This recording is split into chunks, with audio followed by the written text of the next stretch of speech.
Ripka Halo Nainggolan. Kak. Oke, Ripka adalah seorang pemimpin yang masih sangat muda dan dia saat ini memimpin YWAM Base yang ada di Medan. Apakah kamu menikmati kehidupan kamu atau menikmati diri kamu sebagai seorang pemimpin muda? Kalau secara menikmati, saya bisa bilang saya menikmati, tetapi banyak proses Kak. Dan saya sangat menikmati proses itu. Proses itu yang membuat saya belajar sebagai pemimpin. Ternyata ada hal-hal yang saya belum tahu. Ada hal-hal ternyata sebagai pemimpin saya perlu belajar dari orang lain juga. Dengan melihat perspektif yang berbeda dari orang lain Kak. Saya menyadari ternyata berbeda background, berbeda pengalaman itu membuat saya belajar bahwa ternyata setiap orang itu punya pendapat karena background mereka, perspektif mereka. Kadang-kadang kan kita cenderung untuk pikiran saya, cara berpikir saya yang lebih benar daripada orang lain. Di zaman sekarang ini masih ada orang-orang tertentu yang masih agak-agak alergi dengan pemimpin perempuan. Nah, gimana kamu melihat diri kamu sebagai seorang perempuan, tapi juga sebagai seorang pemimpin? Pasti yang kamu pimpin kan itu ada laki-laki juga ya, anak-anak muda ya. Ya, puji Tuhannya saya dibesarkan dari keluarga pendeta, papa saya gembala Kak. Jadi memang dari kami itu remaja, papa banyak mengajari kami untuk jadi seorang pemimpin. Dan waktu itu saya ingat saya jadi worship leader, setelah itu dipercayakan jadi ngajar sekolah minggu, dan juga saya masih ingat tamat SMA itu saya sudah diajar untuk khotbah. Jadi papa benar-benar melihat bahwa laki-laki perempuan itu sama di mata Tuhan. Dan setiap kita punya panggilan berbeda-beda gitu. Dari sejak itu saya melihat percaya diri saya semakin bertambah. Karena saya melihat papa saya sebagai pendeta saja mempercayai saya sebagai yang masih anak muda dan juga perempuan. Dan memang tidak mudah ya Kak gitu. Dengan budaya di Indonesia juga sebagai pemimpin, khususnya anak muda perempuan lagi. Pernah ada kepikiran maksudnya kenapa ya harus begini, kenapa budaya di Indonesia itu kita perempuan itu berbeda gitu. Tetapi saya ingat bahwa identitas saya sebagai anak-anaknya Tuhan. Saya tahu bahwa Tuhan panggil saya ke Medan, banyak kekurangan pastinya dengan banyak pengalaman yang masih kurang, tetapi saya belajar bahwa saya disuruh Tuhan untuk datang ke Medan. Dan dengan hal itu juga saya belajar Kak, saya belajar untuk saya harus menyadari bahwa saya perempuan. Setelah itu saya juga menyadari bahwa pasti berbeda dengan laki-laki. Gitu. Itu saya harus terima gitu loh. Ya. Dan penerimaan itu membuat saya menyadari ternyata pemikiran laki-laki dan perempuan berbeda. Dan membuat saya kenapa saya percaya diri karena Tuhan yang suruh saya untuk ke Medan. Umur 19 tahun itu saya sudah tinggal di luar negeri Kak. Dan waktu itu saya belum tahu DPS gitu loh. Waktu kebetulan ada saudara saya yang mengajak saya ikut DPS, dan setelah saya di DPS itu saya merasa diberkati Kak. Saya diberkati, saya banyak berubah walaupun saya background dari anak pendeta, tapi saya banyak bertumbuh dan saya belajar ada hal-hal yang baru yang saya belum tahu. Dan karena dari Medan juga, saya berasal dari Medan Kak, biasanya orang tahu kan, oh kalau orang Medan itu biasanya kalau keluar negeri harus punya uang, harus background orang tuanya orang kaya begitu. Tapi saya background dari orang tua pendeta dengan hidup dengan iman juga, tapi Tuhan bisa bawa saya ke bangsa-bangsa dan saya bisa belajar dari orang-orang berbeda budaya. Itu juga yang membuat saya memotivasi saya untuk anak muda di Indonesia juga bisa keluar negeri. Anak muda juga punya potensi untuk menjadi orang-orang hebat. Itu yang memotivasi saya Kak. Akhirnya saya pulang ke Medan dan memang juga dengan Tuhan yang suruh. Dan itu kerinduan saya ketika saya melihat anak-anak muda khususnya di Medan itu mengenal panggilan mereka dan mereka semakin percaya diri bahwa Tuhan punya rencana yang indah dalam kehidupan mereka. Ke bangsa-bangsa, kalau bisa tahu bangsa-bangsa apa aja sih yang sudah kamu pergi untuk melayani di sana? Kan kamu dari usia masih sangat muda ya, 19 tahun. Saya sudah ke 13 negara Kak. Malaysia, Singapura, China, Laos, Filipina, Kamboja, Hong Kong, Belanda, Jerman, Qatar. Tempat mana yang paling kamu nikmati kalau dihubungkan dengan bukan liburan ya? Ya, dihubungkan dengan pelayanan, mungkin penjangkauan. India Kak. India ya, Ya, kenapa saya India? suka India. Kan India itu bukan negara yang gampang gitu. Nah, jadi saya ke India itu 2 kali Kak. Pertama kali saya 3 bulan ke sana. Saya nggak menikmati karena saya merasa bahwa India itu kotor. India itu bukan tempat luar bule, maksudnya luar negeri gitu loh. Pertama kali saya datang ke sana itu saya tidak mendapatkan pengalaman gitu karena saya merasa bahwa di sana kotor, makanannya juga jorok apapun gitu. Tetapi kedua kalinya waktu saya datang ke sana Tuhan benar-benar mengubah mata saya Kak. Saya melihat dengan belas kasihan Tuhan, ternyata masih banyak mereka mereka itu backgroundnya itu dengan kalau kakak tahu kasta, jadi itu berbeda kasta. Ya. Jadi kalau orang miskin miskin banget gitu, orang kaya kaya banget. Jadi waktu di India itu saya benar-benar melihat dengan matanya Tuhan, kasihan dengan orang-orang miskin ini gitu kak. Dan itu membuat saya rindu untuk ke India lagi kak. Kita kesampingkan dulu sebagai seorang pemimpin, tapi sebagai seorang pribadi, karena kan orang-orang cenderung untuk berpikir seorang pemimpin itu, entah dia perempuan atau laki-laki, pasti kuat. Pasti kuat, kemudian juga sempurna. Nah, mari kita bicara dari kacamata sebagai seorang pribadi.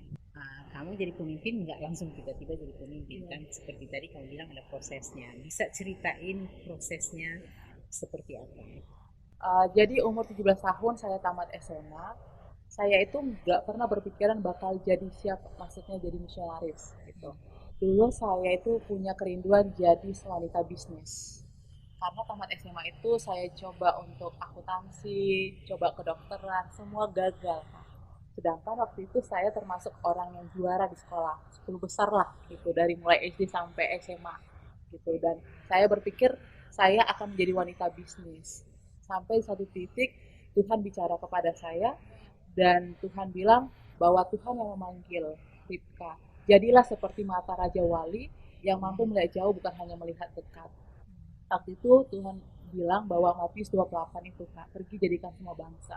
Waktu mimpi itu yang membuat saya akhirnya berkata iya dengan Tuhan. Tuhan saya mau Tuhan utus kemanapun. Dan memang di waktunya Tuhan bawa Kak, tidak mudah tinggal di luar negeri dengan umur yang masih remaja lah bisa dibilang Kak, itu tidak mudah gitu Kak. Karena dari background budaya kita Indonesia dengan budaya di luar negeri itu berbeda sekali. Banyak air mata Kak, banyak air mata, bahkan hidup di YWM ini kan hidup tanpa nggak digaji dan kita harus bergumul dengan uang gitu loh Kak. Bergumul waktu itu saya ingat waktu saya di Australia saya harus bayar staff itu per bulan 4 juta itu tahun 2013 Kak. Dan waktu itu yang mensupport saya pun nggak ada. Dan saya ingat 4 bulan saya nggak bayar staffnya 16 juta. Peraturan di YMPED kalau kita mau staff sekolah itu harus bayar dulu 16 juta. Saya nggak punya uang sama sekali waktu itu. Tapi satu hal yang saya ingat Tuhan yang suruh saya ke YMPED, Tuhan akan sediakan. Dan memang Tuhan sediakan dengan berbagai cara. Saya harus belajar untuk cari dana Kak cuci mobil di sana. Yang saya belum pernah cuci mobil. Nah, kalau cuci mobil kayak gitu dibayar berapa kamu sekali? 5 dolar, 5 dolar gitu, 10 dolar Kak. Jadi saya juga dengan teman saya pernah ngecat rumah orang. Dan saya juga pernah waktu weekend harus jual tusuk sate gitu Kak. Jadi yang sekali bayar itu 75 sen. Jadi Tuhan banyak bentuk saya di luar negeri dengan tentang mengandalkan Tuhan Kak. Dan saya jadi belajar bahwa apapun yang saya miliki itu dari Tuhan. Saya masih ingat juga karena saya dulu 1.600 dolar itu 4 bulan nggak bayar staffing. Saya ingat saya pernah sakit. Dan di sana Panadol itu 10 dolar Kak. Saya nggak punya uang. $10 mahal ya. Kalau Indonesia berapa ya Panadol? 2.000 gitu ya. 10 dolar Kak. Saya sampai menangis dengan Tuhan. Maksudnya kok begini ya hidup misionaris, hidup mengandalkan Tuhan. Tetapi jadi saya belajar bahwa Tuhan juga mengajari saya. Tuhan bukan hanya Tuhan yang sebagai seorang bapak, tetapi dia juga sebagai mendidik gitu kan. Agar saya tidak jadi orang yang cengeng, manja gitu. Nah, jadi saya belajar dengan hal-hal itu. Oke, jadi salah satunya kan tadi kamu bilang air mata kan. Jadi yang paling banyak kamu mencucurkan air mata itu kebutuhan pastinya khususnya kita ya hidup dengan iman Kak. Kebutuhan siapa sih yang nggak mau punya sesuatu yang enak gitu ya Kak, punya tas bikin yang bagus, Ya. baju yang ini, begini. Tapi saya ingat saya punya prioritas untuk bayar staff fee. Jadi setiap ada berkat itu saya harus bayar dulu staff fee-nya, Kak. Setelah saya udah nutupin itu baru saya bisa jajan. Oke. Kamu waktu di sana itu kamu sudah bisa bahasa Inggris. Karena kan nggak gampang kan di luar negeri, Iya, khususnya kalau kamu sendiri, iya. gitu. Gimana rasanya? Sangat tidak enak, Kak, gitu. Karena tinggal di luar negeri itu dengan budaya berbeda. Ya. Seperti saya bilang bahwa Tuhan ajari saya tinggal di luar negeri itu untuk tidak manja, tapi harus tetap dewasa dalam menyikapi situasi apapun. Tinggal di luar negeri itu pastinya ketika ketemu dengan orang Indonesia senang banget ya Kak. Pasti Ya. kayak senang gitu. Bahkan akan ada kumpulan, ayo makan-makan gitu. Ya, Jadi ya. kalau ada kumpulan Indonesia itu waktunya saya makan yang enak gitu. Makan nasi, Ya. bakso itu kesempatan saya gitu Kak. Dan pasti senang banget, tetapi saya juga belajar bahwa saya hidup dengan komunitas yang punya budaya berbeda-beda. Saya tidak bisa bawa budaya Indonesia saya dengan Ya. orang luar negeri. Gimana kamu menyesuaikan diri beradaptasi dengan orang-orang yang berbeda, kebudayaan latar belakang yang berbeda? Saya belajar untuk punya mindset yang terbuka, punya pemikiran bahwa saya tinggal di luar negeri, saya nggak bisa bawa budaya saya, dan saya harus belajar budaya yang saat ini saya tinggali. Jadi dengan budaya-budaya itu saya belajar setiap hari, walau tidak mudah. Mungkin kita setiap hari kan sarapannya nasi, Ya. lontong, mie gitu, tapi di sana kan roti, oatmeal, apapun itu. Jadi Mie saya gomak ada nggak? nggak ada mie gomak. Aduh, sedih. Waktu itu pertama-tama sedih sih Kak. Kok begini ya makan rotinya, hanya makan roti dengan jam gitu kan Kak. Nggak kenyang gitu. Belum lagi pas musim dingin kan, pinginnya Indomie. Oh, iya, Tapi ya. harus belajar Kak untuk ya udah Tuhan, nggak apa-apa. Kalau memang aku maksudnya harus menikmati masa-masa ini gitu loh Kak. Iya. Karena semua ada waktunya kok. Oke, ya. Luar biasa. Mudah-mudahan ini jadi pelajaran untuk teman-teman. Mungkin ada yang pengen keluar luar negeri ya, Iya. gitu. Tapi banyak banyak sekali hal yang positif ya yang bisa Iya. dipelajari dari situ. Banyak. Oke. Sekarang mari kita bicara tentang, kan kita udah lihat kamu udah melewati masa-masa yang pasti ada masa-masa yang sulit yang sudah kamu lewati sampai di titik ini. Nah, dari semua proses itu sampai Tuhan bawa kamu di titik ini saat ini, titik apa yang paling terendah, the lowest point in your life? Jadi begini Kak, dari tahun 2010 sampai tahun 2016 itu setiap Natal saya nggak pernah rayakan di Medan. Karena biasa kita tahu kalau Natal kan pasti harga tiket mahal. Ya. 2016 akhir, biasanya Tuhan izinkan untuk pertama kali setelah berapa tahun boleh rayakan Natal dengan keluarga. Ternyata itu adalah Natal pertama kali sebelum Tuhan panggil mama saya. Jadi bayangkan 6 tahun Kak, 6 tahun sekitar 6 tahun nggak pernah rayakan Natal bareng-bareng orang tua. Di Natal yang ketujuh itu pun Natal pertama dan terakhir untuk mama, maksudnya bisa rayain bareng mama, gitu loh Kak. Waktu saya balik ke Medan itu, saya sudah punya hati untuk Indonesia, untuk Medan. Itu dari kamu lagi di luar negeri di mana? Di Filipina Kak. Di Filipina. Iya. Oke. Jadi waktu itu terakhir saya staf di Filipina. Waktu saya pulang ke Medan dan ternyata mama saya meninggal, jujur itu pukulan terberat. 3 bulan saya nggak mau kemana-mana, nggak melayani. Bahkan ketika orang tanya bagaimana mimpimu untuk UM Medan, saya bilang saya udah nggak kepikiran lagi untuk hal itu gitu. Karena mama itu adalah pendoa syafaat. Tiba-tiba waktu kehilangan mama itu, saya merasa dunia saya runtuh Kak. Mimpi-mimpi saya runtuh karena mama tahu saya punya hati untuk Medan gitu Kak. Dan waktu itu, dan yang luar biasanya lagi, saya harus kehilangan supporter saya gitu Kak. Jadi saya pulang ke Medan itu saya hampir untuk meninggalkan kota Medan. Saya hampir untuk pikir bahwa ini bukan, mungkin Medan bukan tempat saya gitu loh Kak. Saya sudah berencana untuk meninggalkan Medan waktu itu karena banyak proses-proses tekanan air mata juga. Tapi puji Tuhannya ada kakak ipar saya yang suruh saya untuk berdoa, tanya Tuhan sekali lagi, dan saya ambil puasa.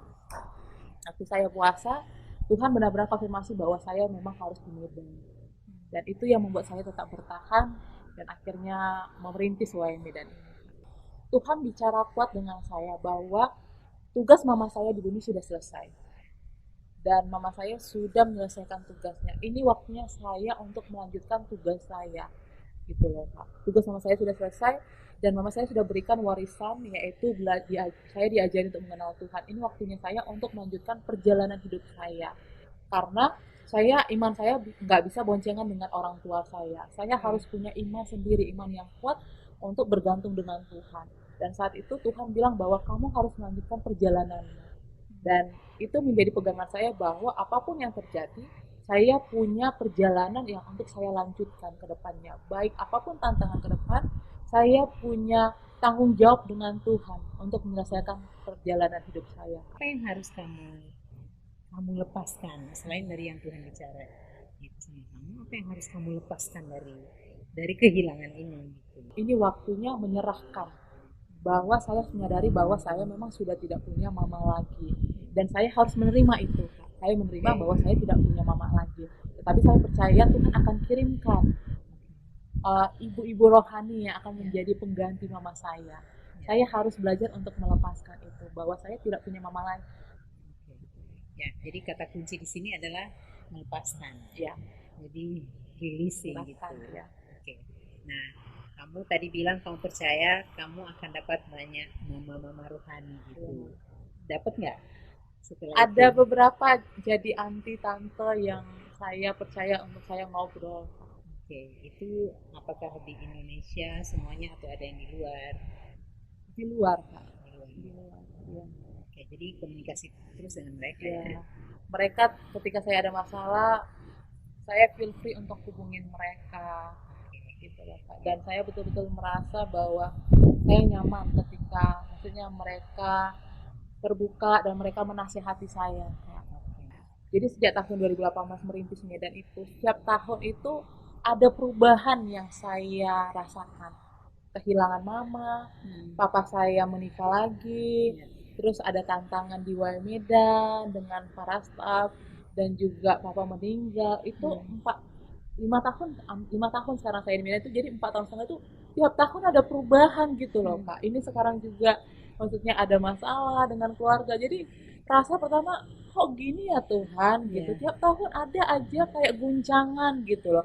Kok tiap tahun itu ada aja membuat kayak gimana gitu loh, Kak. Tapi itu membuat saya semakin kuat di dalam Tuhan. Karena saya sadar bahwa saya udah nggak punya orang tua lagi, tapi yang saya tahu saya punya Tuhan. Karena Tuhan bilang kan, walaupun papa mama meninggalkanmu, tapi aku tidak akan pernah meninggalkanmu. Dan itu bisa saya rasakan sampai sekarang. Ketika saya tidak punya uang, saya hanya bilang, Tuhan saya butuh uang.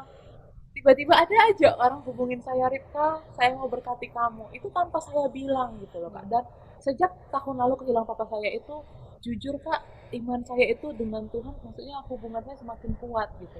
Karena udah nggak ada siapa-siapa lagi yang aku andalkan kan, Kak. Sekarang kita balik lagi ke kepemimpinan. Di dalam kepemimpinan kamu sudah berapa tahun di Medan? 4,5 tahun. 4,5 tahun gitu. Apakah ada kegagalan? Oh, banyak. Bisa ceritakan satu atau beberapa? Iya. Jadi kan Kak, 7 tahun itu saya tinggal di luar. Sudah terbiasa dengan konsep luar negeri ya Kak. Pemikiran-pemikiran luar negeri. Luar biasanya Tuhan kirim staff-staff saya itu dari Indonesia. Belum pernah ke luar negeri. Waktu itu di tahun pertama kedua belum pernah lah gitu Kak. Maksudnya belum pernah staff, hanya paling kayak outreach aja gitu. Jadi tahun pertama itu saya bisa bilang saya gagal gitu loh Kak, karena saya memakai pemikiran saya waktu di luar negeri. Di luar negeri itu begini, di luar negeri itu begini.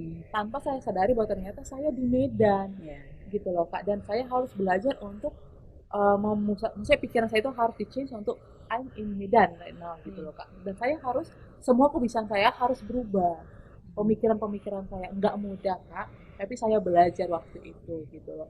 Sempat miskomunikasi dengan beberapa staff pastinya ya Kak gitu, karena rasa kayak mungkin staff saya benar gitu loh Kak, waktu mengatakan begini loh begini, tapi saya melihat dengan perspektif yang lain, perspektif yang saya tinggal di luar negeri nggak begini gitu loh. Tapi sampai akhirnya berjalan waktu dan Tuhan juga mengubah pemikiran saya bahwa saya harus siap untuk diubah gitu loh. Saya di Medan saya harus berubah pemikiran saya, benar saya tinggal di luar negeri itu membantu saya bisa melihat dengan perspektif yang lain.